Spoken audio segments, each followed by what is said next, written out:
Tata Motors sells about 30,000 units of the Nexon and Punch every month. This makes them the #1 SUV brand in the sub-4 meter SUV space. But in the above 4 meter SUV segment, Tata Motors has some catching up to do. With the Curvv SUV, Tata Motors is finally entering the SUV segment, which is currently dominated by the likes of Hyundai Creta, Maruti Grand Vitara, Kia Seltos, and the Toyota Hyryder. Priced from Rs 9.9 lakhs for the petrol variant and Rs 11.49 lakhs for the diesel variant, will the Curvv SUV help Tata Motors dominate this new SUV segment? Let's find out.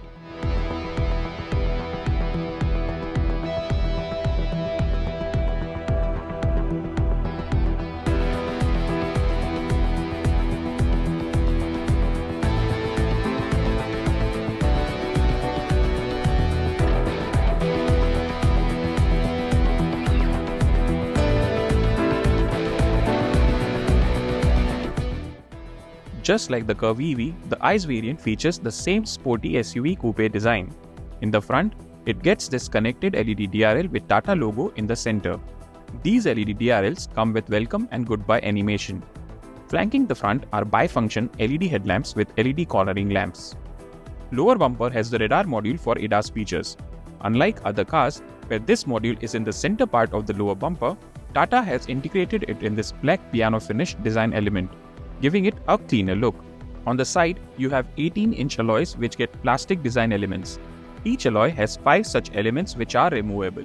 The alloy design resembles a 5-petal flower, which probably reduces the SUV appeal for some. The flush door handles contribute to the streamlined look of the Curvv. However, in terms of practicality, they require an extra step, pushing the handle before pulling to open the door. Moving to the rear of the Tata Curvv, the coupe-inspired design continues to make a statement.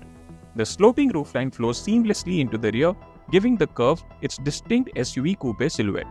The connected LED tail lamps stretch across the width, adding a sleek and modern touch while emphasizing the vehicle's wide stance. Down below, you will notice the sculpted rear bumper with sharp lines complementing the overall sporty look. The blacked-out lower section integrates neatly with the rear skid plate, enhancing the SUV's rugged character. On the inside, Tata Curvv has a dual-tone finish of black and burgundy. With the roof finished in a lighter shade, the burgundy color felt a bit out of place. The cabin does offer a premium feel, but lacks soft touch on the dashboard. Here, you get a large 12.3-inch touchscreen infotainment system and a 10.25-inch digital instrument cluster, providing all the necessary information at a glance. This variant also gets IRA connected tech features. Some of the interior features on offer include 6-way power driver seat, ventilated front seats, voice-assisted panoramic sunroof, 9-speaker JBL sound system, electronic parking brake with auto hold, center console with armrest and storage, air purifier with AQI display and a wireless charger. Rear passengers get decent legroom and headroom. But if you are about 6 feet or taller, headroom will be a concern thanks to the sloping roofline. Rear also features AC vents and USB charger. Interestingly, the front seat back does not get any slot to store phone or other belongings. Tailgate is gesture controlled and can also be operated via a button on the center console. Boot space is at 500 liters, which is impressive for this segment. Under the boot, there is a spare wheel with toolkit. While the interior quality is adequate, the front seats are relatively compact and don't provide full support, making the space feel more comparable to the Nexon rather than what one might expect from a car positioned in this segment. During the media drive, we got to drive both petrol and diesel engine options. Talking about the new Petrol 1.2-litre 3-cylinder GDI engine, it is born from the same block as Nexon's 1.2-litre 3-cylinder, but it is set up differently and packs more power and torque. It is rated to deliver 123 horsepower and 225 Nm of torque as opposed to 118 horsepower and 170 Nm of torque of Nexon's Revotron engine, which, by the way, is also on offer in lower variants of Curvv. The new GDI engine is audible but not intrusive. The characteristic 3-cylinder thrum is present as well.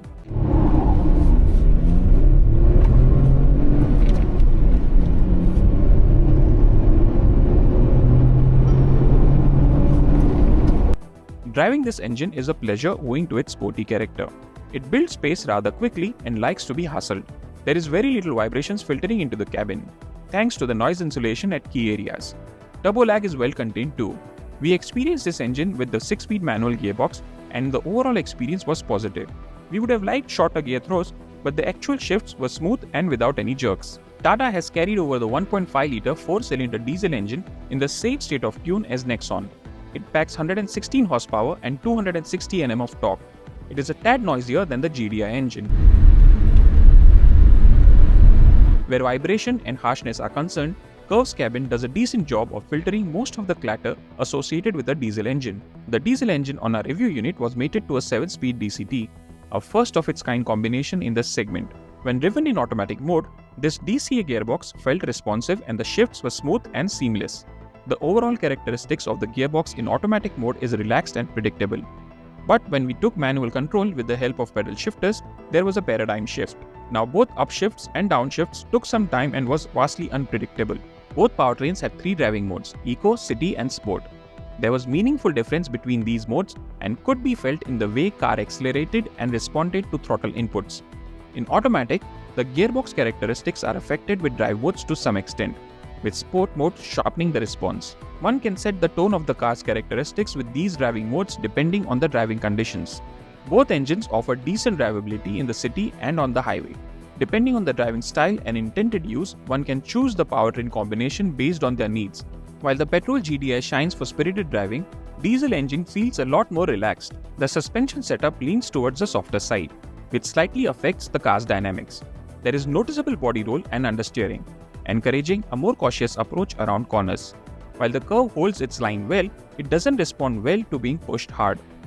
With disc brakes on all 4 wheels, the Curvv's braking performance was notably better than that of the Nexon. The brakes had a strong initial bite and smooth progression, with no brake judders or inconsistencies. Talking about safety, it gets 6 airbags, ABS, ESP and other features. It also offers ADAS Level 2 with functions like adaptive cruise control, lane keep assist, and traffic sign recognition. Interestingly, some ADAS features were disabled during our drive, limiting our ability to test them fully. While lane keep assist was enabled, it wasn't engaging reliably even with clear road markings. In summary, the Tata Curvv offers a unique blend of sporty design, versatile powertrain options, and practical features. Both the petrol and diesel engines bring their own strengths, whether you are seeking a dynamic drive or a relaxed long-distance cruiser. However, we did encounter a few issues during our test drive. At one point, the display showed a faulty camera message and the cameras didn't function at all, even when we engaged the reverse gear. When the cameras were working, the active lines on display were not working when we turned the steering wheel. Additionally, the U in the Curvv badging had fallen off. While these are minor concerns, they do raise questions about the attention to detail. Overall, despite these hiccups, the Curvv provides a well-rounded driving experience, suited to a range of preferences and needs. With thoughtful design elements, modern technology, and a focus on comfort and safety, the Curvv stands as a strong contender in its segment. That is all we have to say about the new Tata Curvv from its first drive here in Goa. We hope you liked the video. Thank you for watching.